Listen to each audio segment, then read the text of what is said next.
So for those of you who just joined us, I'm Nancy Netzer, director of the McMullen Museum here and professor of art history at Boston College. I welcome all of you. This afternoon, we are indeed privileged to have with us the renowned painter of the masterpiece of 1970s realism that now hangs in the Monin Gallery, the Fulbright Triptych. When Simon Dinnerstein contacted me last year to inquire about whether the McMullen might have interest in displaying his triptych, the entire staff of the McMullen Museum, taken by the painting, went to work to find a way that the museum galleries could accommodate a 14-foot painting within an already packed roster of exhibitions this fall. I'm pleased to say that Assistant Director Diana Larson succeeded in creating a space in which Assistant Director John McCoy has curated an impressive exhibition. We are very grateful to the Palmer Museum at Pennsylvania State University for their generous loan of the painting. Born in Brooklyn and trained in history at City College and in printmaking and painting at the Brooklyn Museum of Art, Simon Dinnerstein received a Fulbright Fellowship in 1971 to study engraving in Kassel, Germany. While there, he started the triptych, his first foray into painting.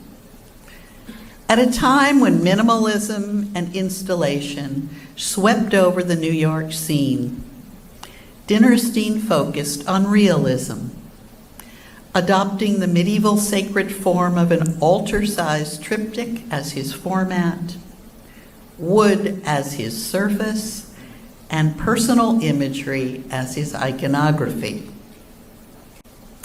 The New York Times critic Roberta Smith has noted that the Fulbright Triptych prefigured the turn that postmodernism took a decade later.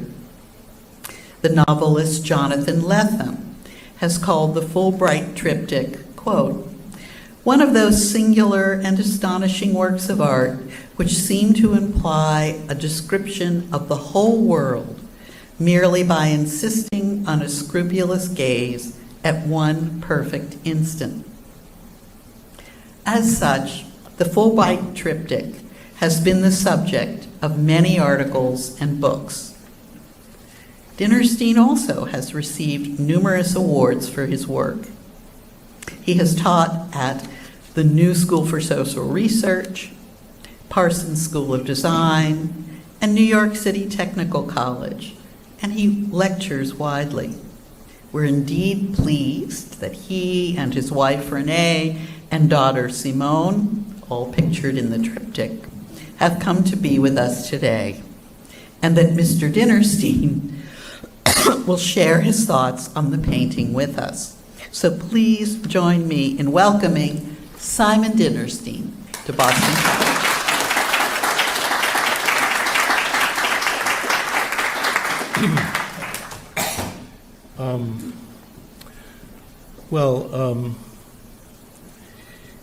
I wanted to start by thanking Nancy and the two co-directors of the museum, and also Mark Ludwig. I don't see him, but he introduced my work to Nancy, and from such serendipitous moments, life proceeds. These two books are on the triptych. They're available outside, but I thought to just show them to you. This one is a book which has very large reproductions, and this is a book which has many essays on the triptych, and it is actually the only book out now on a single painting of an American a living American artist. So it's a very unusual book.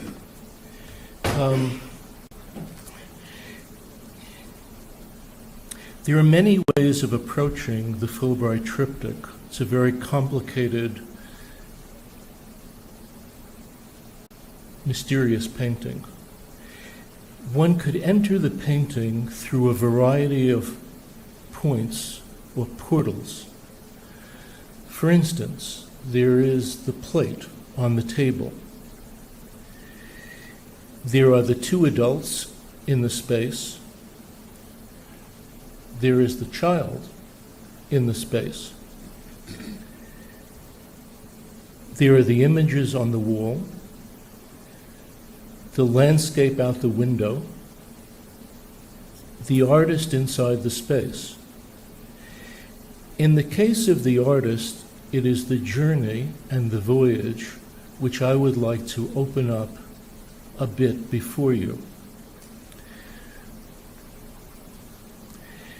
It would be nice to believe that one's life is based on a series of rational, thought-out decisions. However, much of the time, life offers improvisation, whim, outright luck, serendipity, and irony. Here are 12 of those acts that shadowed my voyage. 1. I am a long-term reader of the New York Times. I have read the paper for more than 50 years. Perhaps it was my father's influence. I start the day turning the pages of the newspaper. In terms of its art coverage, I hope to find some artist or exhibit that will stop me in my tracks. This almost never happens.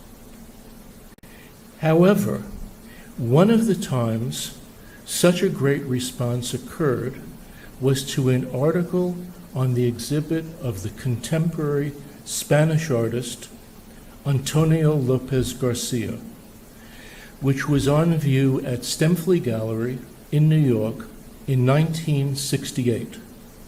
It was a Sunday review of the work of two artists at two different galleries. The reproduction was of a painted relief sculpture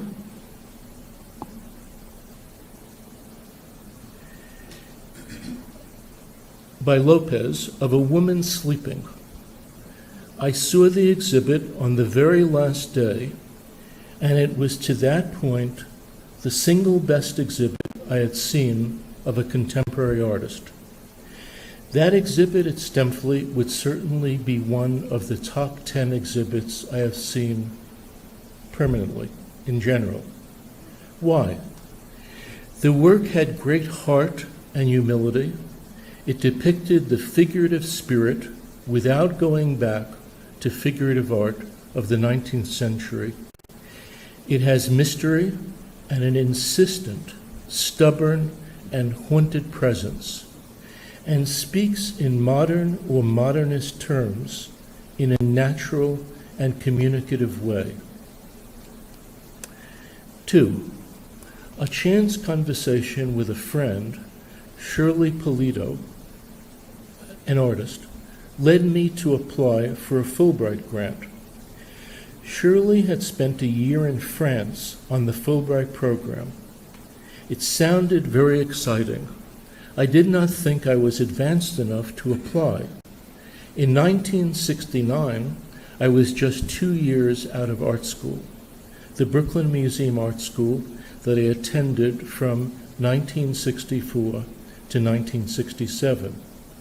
Shirley was very encouraging and thought I had made a great deal of progress.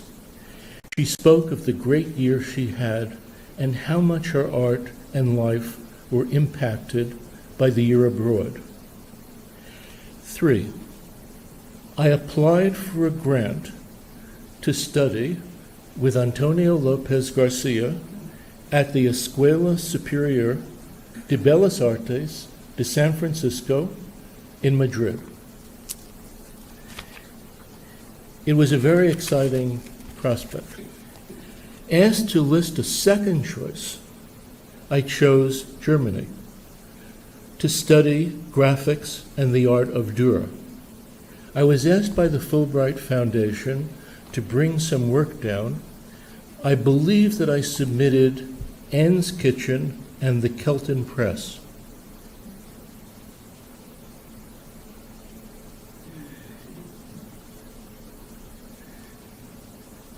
So the kitchen you see in a door frame.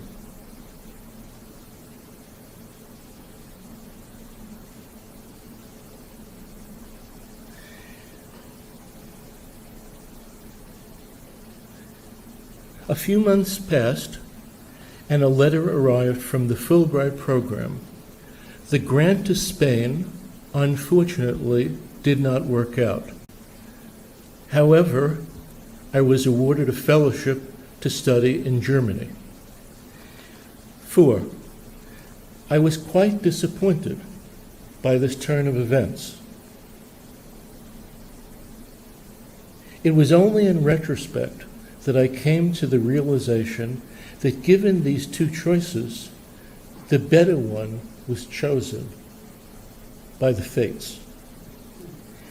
Lopez is a fantastic artist, and if I had gone in that direction, I would have probably joined a group of acolytes who followed this great Spanish artist, and whose work was clearly influenced by his. Germany brought me into a situation which was upending, problematic, and open for myself to great personal growth and questioning. It forced me to lean back onto my own resources and strengths. 5. Going to Germany in 1970. This was just 25 years after the Second World War had ended. What would Germany bring for us?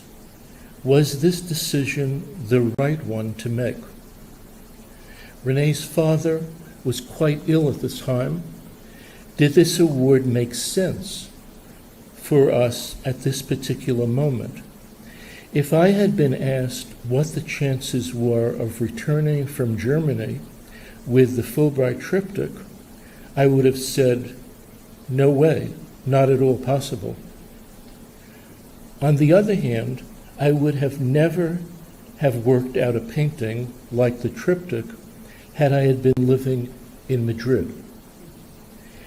Though we are not religious, the choice of Germany gave us some amount of pause. We took a deep breath and we sailed for Germany on the SS Bremen. 6.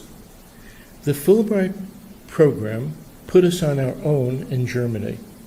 Our apartment, living space, studio were our responsibility, and living space was not easy to find with the meager stipend that the grant provided. I was assigned to the art school in Kassel, where I would be studying printmaking, the Hochschule für Bildende Künste Kassel. We drew a circle of about 50 miles around the city of Kassel. There simply weren't any apartments that were available.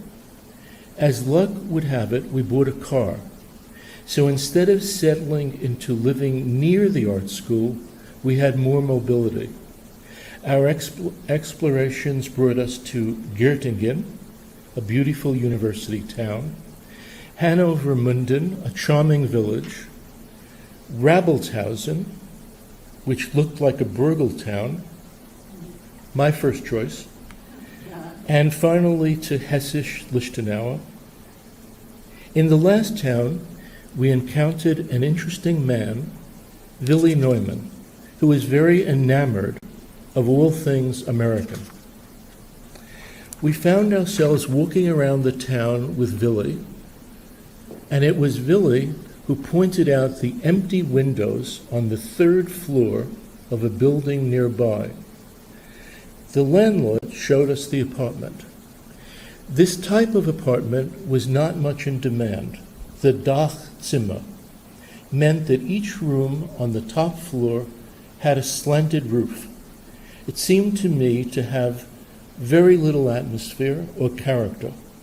I remember mentioning to Renee that I didn't seem inspired, and it didn't seem inspiring or exciting. I didn't feel that it would provide an atmosphere that would push my work. Renee was exasperated by how long this apartment chasing was taking. She pointed out that the apartment was large, about 8 rooms, had open spaces, and I would find a world to explore here. Furthermore, if we didn't take the apartment, she was going to kill me. How lucky this all was. What I didn't get at the time was that the ambience in this apartment wasn't the issue. What we saw or did with this atmosphere was the crucial element. 7, I worked on drawing and graphics during the first half of the year we spent in Germany. Over the many years of my career, I have enjoyed drawing and have attempted to push the drawing media to extremes, almost making this media the equivalent of a painting. Marie Bilderl was worked on during the year in Germany. Marie was our next-door neighbor. Arnold would also be an example of this type of extreme presentation within the drawing format. So that one, I'm sorry. Arnold is that one, and the next one is Marie Bilderl. Marie Bilderl. These drawings are quite large. The one of Marie Bilderl is about 40 by 50 inches. The one of Arnold is about 7 feet high. So this is Marie Bilderl, who lived next door to us in Germany. Marie was our next door neighbor. The engraving Angela's Garden is circular and can be seen in the current show. I had a work table set up by the window. One day I happened to move my chair back about 8 feet and saw the scene. The table, windows, landscape. I was amazed. It seemed to have all the raw materials of a painting.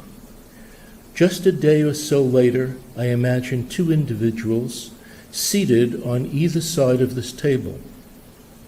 The entire image came to me in a flash. The images of Renee and myself provided a human presence, some sense of warmth that designed well against the middle, which consisted of the table, the tools, and the landscape, which seemed somewhat cooler. The whole would have, I conjectured, a new temperature. I had not painted since art school. I had begun my career as a draftsman. However, this scene entered my mind as a painting. This was going to be a large project. In retrospect, the project seemed fraught with danger, as it was incredibly ambitious. Again, in retrospect, it makes me think of, amazingly, the author Murakami and his belief that he could write, a conviction he came to while watching a baseball game. I should transgress here that Murakami, I think, owned a nightclub and was between doing lots of different jobs. And one day while watching, he had no background in writing at all. One day while watching a baseball game, he thought to himself while he was watching the game that he could write a novel. Putting it another way, how did I believe that I could actually pull this project off? 8. I have been drawn to exhibits and artists whose work seem to present some type of point of view, some way of facing life or believing in life. In this manner, the art appears to be a verb. The art appears to be a verb, a quest, a meditation. My wish was to create a body of work that would present an exhibit with such a point of view. This meant it would take a few years to accumulate enough work for a show. I say a verb as opposed to a noun.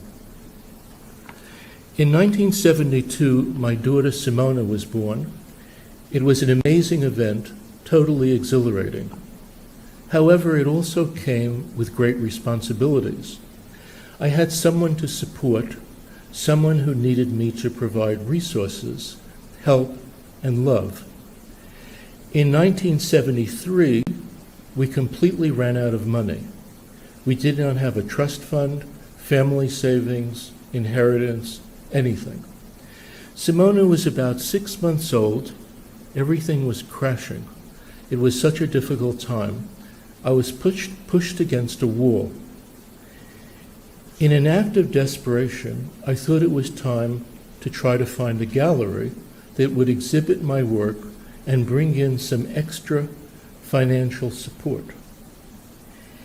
I remembered Stemfley Gallery and the wonderful Lopez exhibit I had seen. I decided to approach them. It was the first gallery I tried for. I put together a grouping of photographs, and in an act which seemed wildly impetuous, I decided to approach them without invitation, arriving directly off the street. I found myself in the office of Philip Bruno, George Stemfley's co-director. I mentioned that I had seen an exhibit there of Antonio Lopez Garcia 5 years before and thought there was a connection between my work and his. Incredibly, the gods of luck looked kindly on me. Philip actually looked at my work.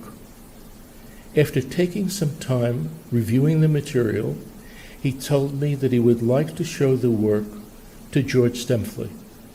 This was a marvelous turn of events. I am sure a good deal of Philip's time was spent preventing artists from entering the gallery or crossing the moat, so to speak. George Stemfley and Philip Bruno came to my studio in the Sunset Park section of Brooklyn in May 1973, a few days after I visited their gallery. Sunset Park was an area that was very working class, populated by small industry, factories, shops, and a low-key working class community.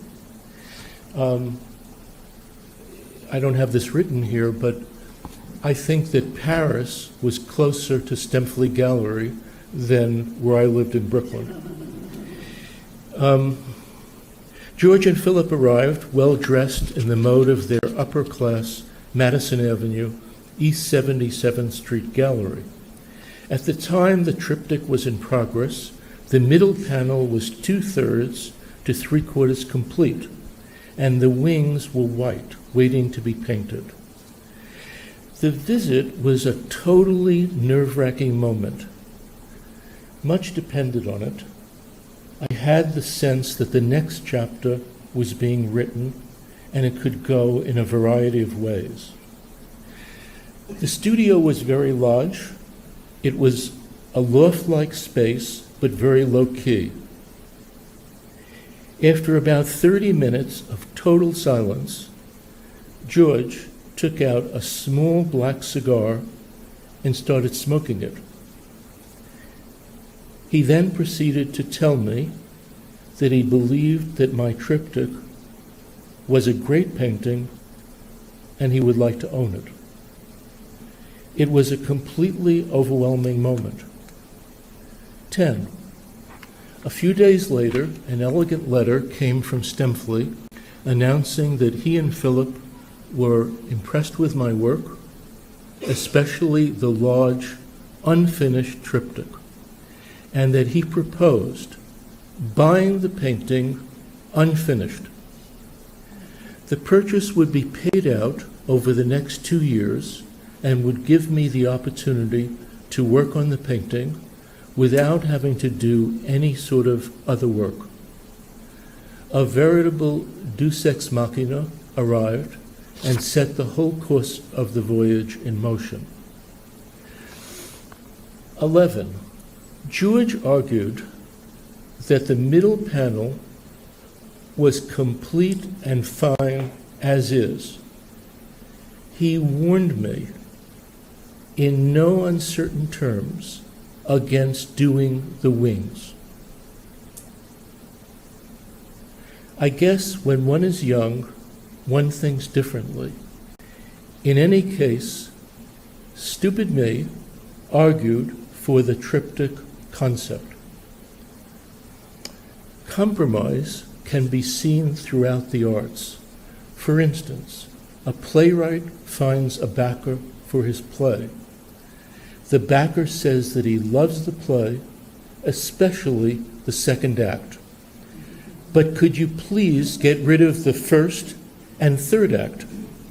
So what you see upstairs could have just been the middle panel, which would have been a very different painting. So it would be this.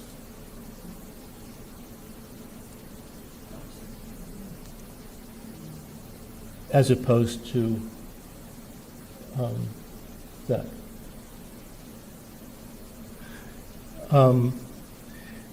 George's argument was that the wings would make the painting so big that no museum could buy it or no collector could buy it, and the middle panel said everything as well. I argued that the wings made the whole painting much more resonant, mysterious, conversational, and interesting.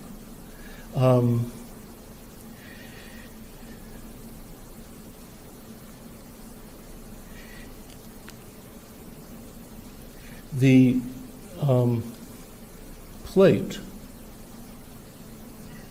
which is in the middle of the middle panel, is an attempt to depict a copper engraving plate.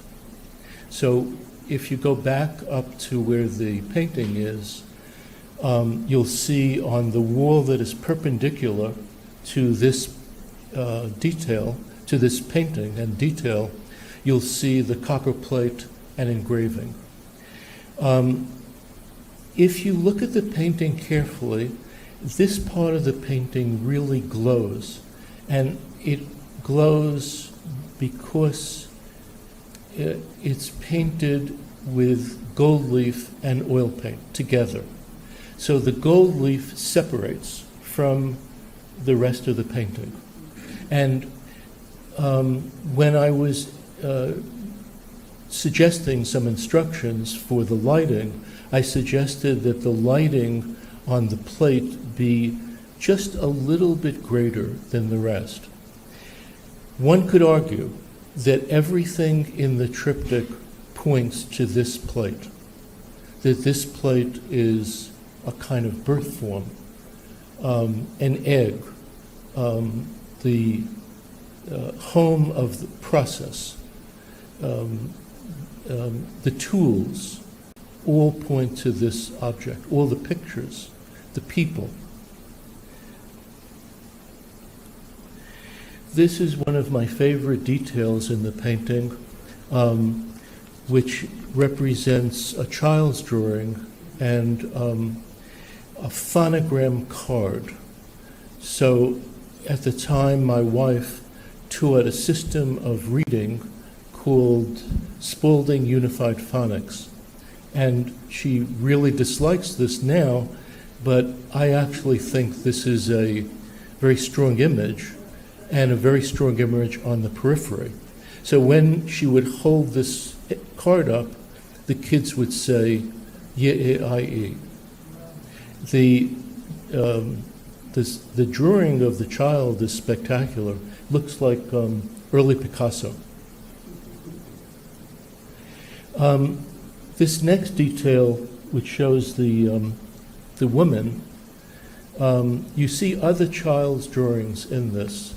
So this left panel, which had to do with my wife, I tried to fill in with things having to do with teaching and with children.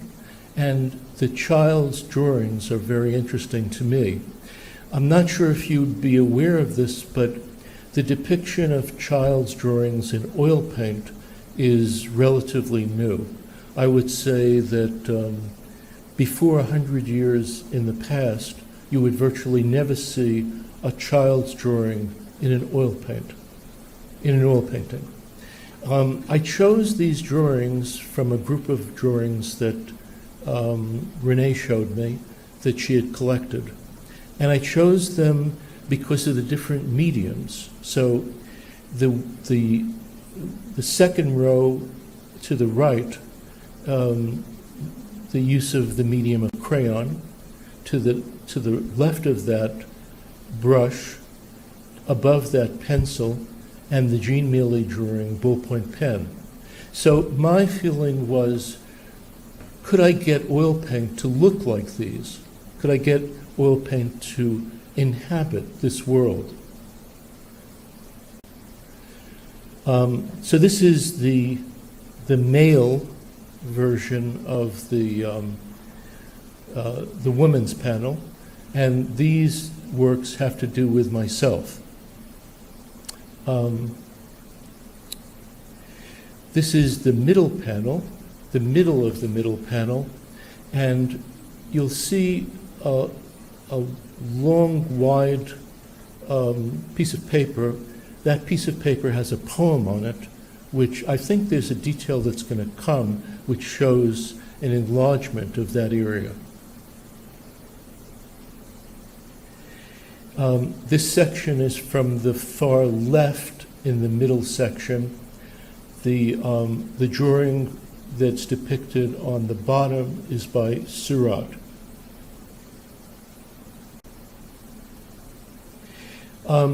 Quite by accident, these two pieces, which appear just above the drawing by Surat, all the way on the top on the left, are two paintings, reproductions of two paintings which come from the Frick collection. Each one of these reproductions took maybe a week to do. So this is the poem. So this poem has an interesting history. Very, very quickly and briefly, this young girl came from a family that did not speak English. And I encountered her at a yeshiva in Brooklyn. And it was fascinating to me because she loved English and the sound of English. And so the poem was a response to a crazy class directive which connected haiku poetry and existentialism. So her poem reads, "Solitude, gray and sweating, and only one I person, fighting and fretting." I love the poem, and the poem circulated with us, eventually found its way on a bulletin board and into this painting. This image is something that I saw in a newspaper. It made me think of my mother, and I realized years after I chose it that it is a Soviet exit visa.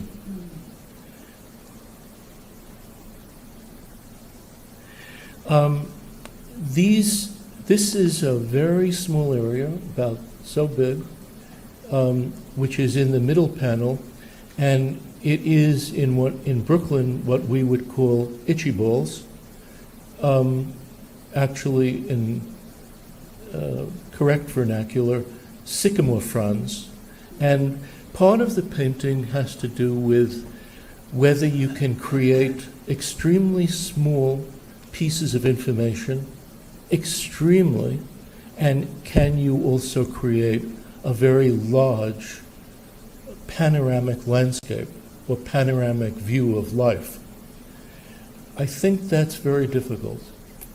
Certain artists can create very, very small things, and certain artists can create very large vistas, but it's really something if you can do both of them. So I took this as a challenge, and if you go back up to see the painting, this is a very interesting area.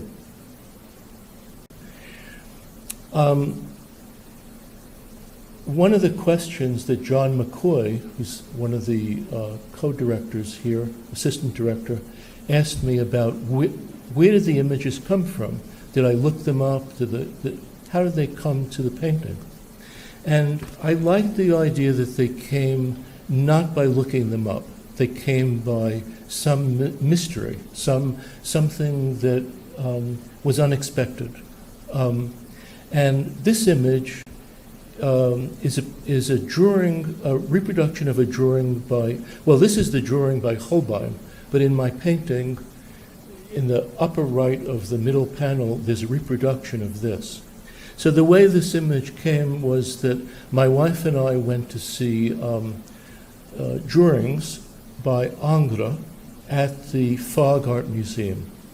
And they were fantastic, absolutely fantastic, like a person who is from outer space and draws so beautifully. And on the way out of the room where the drawings were, on a wall was this drawing, Portrait of a Leper. And I was very struck by the drawing. I really stopped in my tracks. I asked the people there if I could get a reproduction of this, and they told me that I could, but I'd have to buy a photograph of this work. So I bought the photograph. The first time I saw this drawing, I know this artist very well, Holbein. This was the first time I'd ever seen this drawing, ever. And the last time I'd ever seen this drawing. I've never seen it reproduced. This image gives you a sense of how big the painting is. It's myself holding the stopwatch. And the publisher of one of the books entitled the book The Suspension of Time, and maybe had this stopwatch in mind. I found this stopwatch behind the house where we lived in Germany. I really liked it. I liked the way it looked. In